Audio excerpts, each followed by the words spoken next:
चलो देखो, next type वो प्रीवियस क्लास में बताया था लेंस मेकर फॉर्मूला। देख लिया था वीडियो कल के क्लास का? कल तो आप आए नहीं थे। देख लिया था, क्या बताया था उसका प्रॉब्लम बताया था। ठीक, अब लेंस देखो। लेंस में सबसे पहला कि एक ट्रांसपेरेंट मीडियम होता है और ये कहता है bounded by two refracting surfaces. ये दो रिफ्रैक्टिंग सरफेस, एक सरफेस ये और दूसरा सरफेस ये, जिसमें एक आपका एटलीस्ट दोनों में से कोई एक कर्व होगा। और ये जो कर्व होता है ये स्फेरिकल होता है, ये स्फेरिकल बनता है। इसी तरह से ये वाला कर्व भी स्फेरिकल बनता है। अब ये दोनों पार्ट में से इतना पार्ट को कट कर लेते, इतने पार्ट को कट करके ये लेंस का फॉर्मेशन हो जाता। ठीक, अब बेसिकली ये एक ऐसा बन गया, दूसरा बना कि एक स्फेरिकल सरफेस ऐसा है और दूसरा स्फेरिकल ऐसा है। इसमें से ये पार्ट लिया, ये पार्ट लिया और इसको इस तरह से हमने ग्लास में कन्वर्ट कर दिया, तो ये बन गया कॉन्वेक्स रिफ्रैक्टिंग सरफेस। इसलिए कॉन्वेक्स लेंस कह देते हैं। और ये बन गया हमारा कॉनकेव लेंस। एक कॉन्वेक्स हो गया और एक कॉनकेव हो गया। ठीक, तो ये लेंस के बारे में बताया कि लेंस एक ट्रांसपेरेंट मीडिया है जिसमें कि दो रिफ्रैक्टिंग सरफेसेस।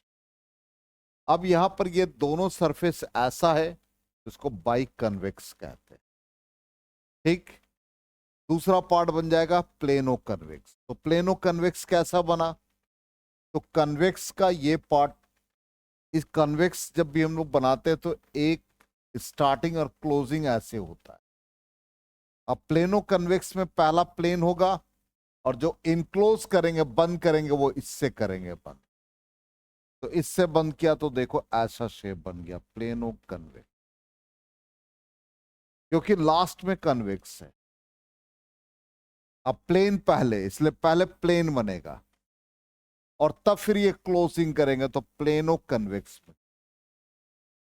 ठीक, नेक्स्ट इसी तरह से आ जाए। अब ये कॉनकेवो कन्वेक्स है, तो कॉनकेव कैसा बनता है? कॉनकेव ऐसा बनता है। तो पहला सरफेस कॉनकेव लेंगे, तो ये वाला कॉनकेव लिया तो ऐसा कॉनकेव बना। ठीक, कॉन्वेक्स का क्लोजिंग ये, तो ऐसे से क्लोज कर देंगे तो एक बना ऐसा surface concave convex. Next part ऐसे ही आ जाए, ये तो बन गया पेयर हमारा कॉन्वेक्स का। अब कॉनकेव का बनेगा, तो बाई कॉनकेव, तो दोनों कॉनकेव सरफेस हो गया, नाम पड़ गया बाई कॉनकेव। नेक्स्ट है प्लेनो कॉनकेव, तो प्लेन पहला होना चाहिए, तो भाई प्लेन पहला हो गया। और कॉनकेव का क्लोजिंग ऐसा है, तो ऐसा क्लोजिंग बना दो, बन गया प्लेनो कॉनकेव। नेक्स्ट आ जाइए, लास्ट में क्या कहता है? कन्वेक्सो कॉनकेव। तो कॉन्वेक्स का, पहला कॉन्वेक्स का ऐसा सरफेस है, तो ऐसा सरफेस बन गया कॉन्वेक्स का। अब दूसरा क्या कहता है? कॉनकेव है, तो कॉनकेव का क्लोजिंग ये है, तो कॉनकेव का क्लोजिंग ऐसा हो, बन गया कॉन्वेक्सो कॉनकेव। ठीक है, अब आ जाइए नेक्स्ट। नेक्स्ट कहता है यहां पर कि दो स्फेरिकल सरफेस है और एक का सेंटर C1, दूसरे का सेंटर C2, एक का रेडियस R1, एक का रेडियस R2। ठीक, तो यहां पर कैसे हम लोग रेडियस लेते हैं, किस समय पॉजिटिव किस समय नेगेटिव, ये समझना है। तो यह हमारा दोनों कॉन्वेक्स है, तो ये जब रे ऑफ लाइट यहां से एंटर किया तो रिफ्रैक्शन हुआ, तो रिफ्रैक्शन इस सरफेस से हुआ, इसका मतलब इसका जो सेंटर होगा वो यहां होगा, तो ये रेडियस R1 हुआ। तो R1 का डिस्टेंस पोल से जो लिया along the direction of incident ray, इसलिए इसमें R1 हम लोग क्या करेंगे, पॉजिटिव लेंगे। फिर ये क्लोजिंग है, इससे पास करेगा रे, तो यहां से इसका रिफ्रैक्शन हो गया, मान लो ऐसे रे बेंड कर गया, फिर यहां से रिफ्रैक्शन हुआ तो इसका सेंटर इधर पड़ा, तो इसका रेडियस R2, और इंसिडेंट रे का डायरेक्शन इधर है, रेडियस हम लोग पोल से लेफ्ट ले रहे हैं, इसलिए R2 क्या बन गया, नेगेटिव बन गया। तो कॉन्वेक्स में R1 पॉजिटिव याद रखना है, R2 नेगेटिव, इसलिए रे डायग्राम सिखा रहे हैं, ये सिर्फ हमको याद रखना। अब इसी तरह से कॉनकेव में आ जाए, तो कॉनकेव में आएंगे तो यहां पर पहला रिफ्रैक्शन हुआ, तो इसका हम स्फीयर ड्रॉ करके सेंटर ले रहे हैं, तो यहां से डिस्टेंस मेजर कर रहे हैं, किधर जा रहे हैं, इंसिडेंट रे के अपोजिट, इसलिए R1 क्या बन गया, नेगेटिव। दूसरा सरफेस ऐसा है, इसका मतलब इसका सेंटर राइट साइड है, इसका मतलब R2 क्या बन गया, पॉजिटिव। तो ये साइन कन्वेंशन दिमाग में रहना चाहिए, तभी याद होगा। नेक्स्ट आ जाइए, अब लेंस में कैसा बनता है लेंस। अभी जस्ट आपको बताया कि ये वाला पोर्शन को कट कर देंगे, ये वाले पोर्शन को कट कर देंगे, ऐसा लेंस बना। तो लेंस फॉर्मेशन ऐसे ही होता है कि जैसे जैसे ये कटिंग करेंगे वैसे वैसे यहाँ पर मटेरियल को डालते जाएंगे, और ये जो मटेरियल बीच में बनता जा रहा, यही हमारा बन जाएगा कॉन्वेक्स। समझ में आ गया। इसी तरह से कॉनकेव का, तो इसका C1 C2, तो ऑब्वियसली ये पहला रिफ्रैक्टिंग सरफेस है, तो यहाँ पर इसका रेडियस R1 इधर गया, तो R1 positive, R2 negative. Concave, यहाँ पर ये मटेरियल ऐसा इधर का बना, फॉर्मेशन कैसा होता है, इस तरह से फॉर्म करता है, यही मटेरियल ऐसा बनता गया ग्लास का, और ये सरफेस ऐसा बन जाएगा। अब यहां से इंसिडेंट रे गया, तो ये पहला रिफ्रैक्टिंग सरफेस हुआ, तो यहां C1 इधर आएगा, इसलिए C1 नेगेटिव हो गया, C2 पॉजिटिव, मतलब R1 negative, R2 positive. Clear, यही कॉन्वेक्स बन गया और ये कॉनकेव। अब हमारा जो लेंस मेकर फॉर्मूला है, उसके लिए हम लोग इसको यूज कैसे करते हैं। तो इसके लिए पहले एक चीज तो हमको जानना है कि पहला फोकस का होता है, जहां से रे ऑफ लाइट इमर्ज हो, ऑरिजिनेट हो रहे हैं, तो वो रियल ऑब्जेक्ट जो होगा इसका पहला फोकस कहलाएगा, इसको फर्स्ट प्रिंसिपल फोकस कहेंगे।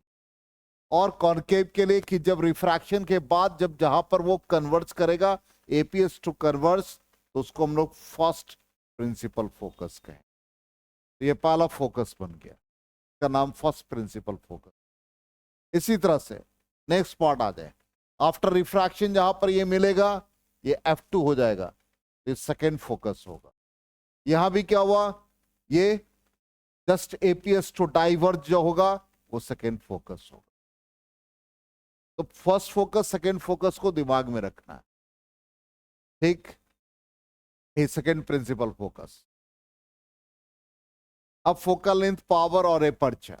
फोकल लेंथ ऑलरेडी हम लोग जानते हैं, सेकेंड प्रिंसिपल फोकस लेते हैं ऑप्टिकल सेंटर से। पावर होता है रेसिप्रोकल ऑफ फोकल लेंथ। तो यहां पर ये याद रखना है कि कॉन्वेक्स का फोकल लेंथ पॉजिटिव, कॉनकेव का फोकल लेंथ नेगेटिव, और प्लेन का फोकल लेंथ इन्फिनिट। तो पावर होता है रेसिप्रोकल ऑफ फोकल लेंथ, तो रेसिप्रोकल ऑफ फोकल लेंथ हो गया। अच्छा, पहले एपर्चर आ जाओ। एपर्चर होता है इफेक्टिव डायमीटर। तो जैसे मान लो कि ये लेंस हमारा, ये हमारा इफेक्टिव डायमीटर है, इसी को हम लोग अपर्चर कहते हैं। इंटेंसिटी हम लोग directly proportional to square of the aperture use करते हैं। तो अपर्चर हो गया, intensity directly proportional to square of the aperture. Third point हो गया पावर। पावर क्या हो गया, रेसिप्रोकल ऑफ फोकल लेंथ, यही हो गया 1/f। जब हम लोग मीटर में लिखेंगे तो 1/f, और सेंटीमीटर में लिखेंगे तो 100/f। इसका यूनिट डायोप्टर होता है, ठीक है। अब आ जाइए focal length of different lenses. जैसे हमारा पहला ये लेंस है, इसका फोकल लेंथ हम कैसे मेजर किए। हमारे पास लेंस मेकर फॉर्मूला है, F = mu minus one, 1/r1 minus 1/r। अब ध्यान दो, इसका नाम होगा इक्वी कन्वेक्स या बाई कन्वेक्स, जिसमें दोनों का रेडियस इक्वल होगा। तो क्या फॉर्मूला बनता है? R1 R2 इक्वल हो जाए 1/f म्यू माइनस 1/r कर दे इसको, और ये हम जानते हैं R2 क्या लेते हैं, निगेटिव। तो क्या बन गया? दोनों R इक्वल है, तो म्यू माइनस 2/r। तो f का वैल्यू क्या बन गया? R/2 of mu minus 1। देखो आ गया रिजल्ट। अब ये तो रिजल्ट आ गया। अब कहता है कि यदि ये ग्लास का बना है तो रिफ्रैक्टिव इंडेक्स क्या यूज करते हैं? 1.5। ये वैल्यू डाल देंगे f में, तो क्या बनेगा? R/2 1.5 minus 1। क्या बन गया? 0.5। 0.5 इंटू 2 1। तो f इजिकल टू क्या बन गया? R। इसका मतलब कहेगा कि कौन सा लेंस का फोकल लेंथ रेडियस के इक्वल होता है। तो नाम बन जाएगा इक्वी कन्वेक्स या डबल कॉन्वेक्स। इसका फोकल लेंथ रेडियस के इक्वल। ठीक है, दूसरा आ जाओ। ये कैसा है लेंस? Plano convex. अभी बता दिया था प्लेनो कन्वेक्स। तो प्लेनो कन्वेक्स के लिए देखिए क्या आ जाएगा। पहला प्लेन, तो पहला प्लेन के लिए रेडियस इंफिनिटी, और R2 का क्या लग देंगे? -r। 1/f म्यू माइनस 1/इंफिनिटी माइनस माइनस प्लस 1/r। तो 1/f is equal to mu minus 1 into 1/r। तो f इज इक्वल टू क्या बन गया? r upon mu minus 1। Mu का वैल्यू पुट कर दो 1.5 माइनस 1, क्या बन गया? 0.5। क्या कहलाएगा ये? बोलो कितने के बराबर? 2। तो कौन से लेंस का focal length twice of radius? नाम प्लेनो कन्वेक्स। आ गए समझ में? थर्ड पार्ट देखो। थर्ड में क्या है? इसका नाम क्या बनेगा? बाई कॉनकेव या इक्यू कनकेव। इसको भी चेक कर लेते हैं। तो इसमें R1 का वैल्यू क्या बन गया? इसमें R1 निगेटिव होता है तो -r। R2 क्या होता है? पॉजिटिव होता है। फॉर्मूला में डाल दो mu minus 1/r1 -r -1/r mu minus 1 -2/r। इसका मतलब f इजिकल टू क्या बन गया? -r/2 of mu minus 1। Mu का वैल्यू 1.5 पुट कर दो, 1.5 माइनस 1 -2 -r आ जाएगा। तो बाई कनकेव के लिए क्या बनेगा? फोकल लेंथ रेडियस के इक्वल। चलो नेक्स्ट पार्ट क्या कहता है ये? इसका नाम क्या? Plano concave. तो प्लेनो कॉनकेव का फॉर्मूला डाल दे 1/f म्यू माइनस 1। पहला प्लेन है तो 1/इंफिनिटी। दूसरा क्या? कॉनकेव, तो -r। तो अच्छा प्लस r ही रहेगा, सॉरी। हाँ, R2 प्लस r होता है इसका। अब ये वैल्यू डालोगे तो f इजिकल टू क्या बन गया? -r divide by mu minus 1। अब म्यू का वैल्यू डाल दो 1.5 माइनस 1 0.5। तो ये क्या बन जाएगा? -2r। तो twice of radius plano concave. इसमें फोकल लेंथ निगेटिव है तो याद रहेगा दोनों का। यदि प्लस रहेगा तो प्लेनो कॉन्वेक्स हो गया, और माइनस रहेगा तो प्लेनो कॉनकेव। समझ में आ गया? अब इसका देखो प्रॉब्लम कैसा आता है। तो एक मैग्निफिकेशन वाला फॉर्म भी जान लो। Lens formula 1/f is equal to 1/v minus 1/u। Magnification क्या लिखते हैं? Size of image to the size of an object, या इमेज का डिस्टेंस बाई ऑब्जेक्ट का डिस्टेंस, ये लिखते हैं। तो फॉर्मूला अब ट्रांसवर्स है, ट्रांसवर्स का मतलब परपेंडिकुलर होगा, कोई भी object perpendicular to the principal axis होगा। तो इस फॉर्म में लिखेंगे मैग्निफिकेशन, ऑलरेडी पढ़ चुके हैं कहा मिरर में। तो फॉर्मूला यहां पर बन जाएगा इस फॉर्म में। तो जैसे मान लो कि एक कॉन्वेक्स लेंस है, ऑब्जेक्ट यहां, इमेज सपोज यहां बन गई, एक एग्जांपल दे। तो ऑब्जेक्ट का पोजीशन क्या गया, -u, इमेज का पोजीशन v।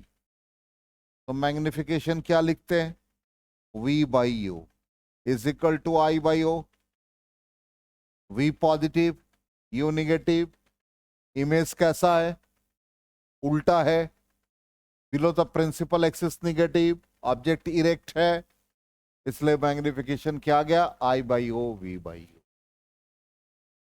अब लेंस फॉर्मूला हमारा क्या है, 1 by V minus 1 by U is equal to 1 by F.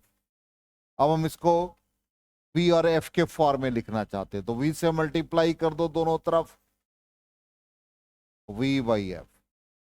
तो v by U is equal to, क्योंकि मैग्निफिकेशन v बाई यू चाहिए, तो ये 1 माइनस v बाई एफ बचा, तो क्या हो गया, f minus v by F, यही रिजल्ट आ गया।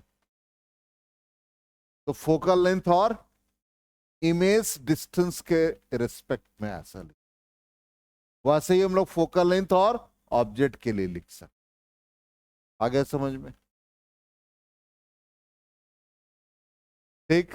लॉन्गिट्यूडनल मैग्निफिकेशन, लॉन्गिट्यूडनल मतलब ऑब्जेक्ट लेटा हुआ है बिल्कुल अलोंग द प्रिंसिपल एक्सिस, तो उस कंडीशन में ये फॉर्मूला आ जाता है। बताया भी था, एक एग्जांपल भी दिया था कि जैसे सेल फोन है, अब ये सेल फोन ऑब्जेक्ट यहां पर ऐसे और इसका इमेज ऐसे बन जाए, तो ये हमारा ऑब्जेक्ट का पहला पार्ट हो गया U1, ये क्या हो गया U2, इमेज का ये V1 ये एंड और ये V2।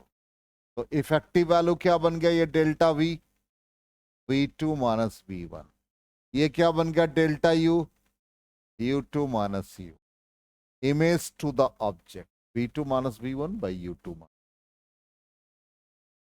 ये फॉर्मूला दिमाग में रखना है, ऐसा नहीं कि इससे रिलेटेड, बिल्कुल एक्सियल डिस्टेंस दिया रहेगा उससे आप निकाल सकते हो। एरियल मैग्निफिकेशन बता रखा है, जब लीनियर मैग्निफिकेशन निकल जाता है उसका स्क्वायर कर दो, वो एरियल मैग्निफिकेशन हो जाए, उसका स्क्वायर कर दोगे, जो भी लीनियर का वैल्यू आएगा उसका स्क्वायर कर दोगे। ये सब एमसीक्यू वगैरह में छोटे छोटे क्वेश्चन पूछे, देर आए करने के लिए नहीं आएगा। जब भी आएगा क्वेश्चन दिया रहेगा कि इसका लीनियर मैग्निफिकेशन इतना है, तो एरियल मैग्निफिकेशन कितना होगा, ठीक है। चलो इसी तरह से स्मॉल ऑब्जेक्ट का बताया था, ये कैसे निकाला था, v बाई यू, याद होगा, 1 बाई वी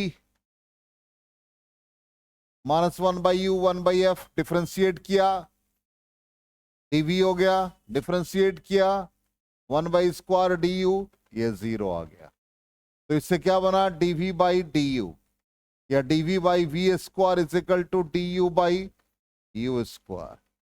तो dv by D U is equal to V square by U square बन गया।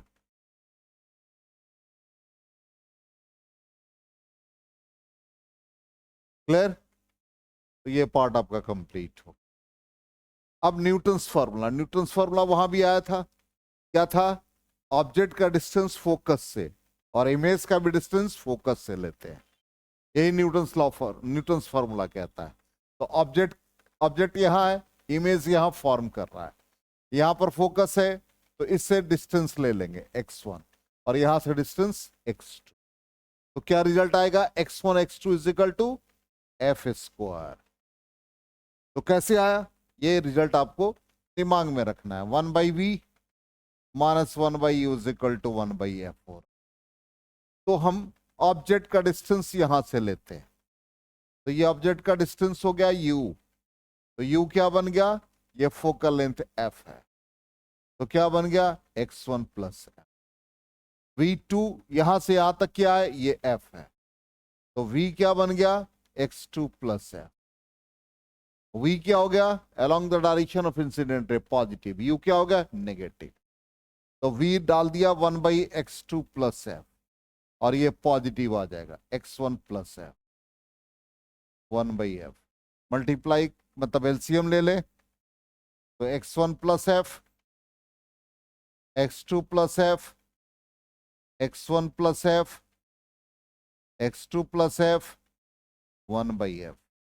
अब इसको हम लोग सॉल्व कर ले, तो ये हो गया x1f plus F square x2f plus F square is equal to x1 x2 plus x1f plus x2f plus F square हो गया। एक एफ स्क्वायर कट गया इसके साथ, x1f कैंसिल हो गया, x2f कैंसिल हो गया, तो यहां पर क्या बचा, F square is equal to x1 x2। आ गया समझ में? क्लियर? 100% यहां तक कर लोगे, यहां कंप्लीट कर लोगे। वहां पर सिर्फ तुम लोगों को रे डायग्राम बना लेना, R1 R2 का वैल्यू लिख लेना है, हर कंडीशन को लिख लेना, लैंग्वेज लिखने की कोई जरूरत।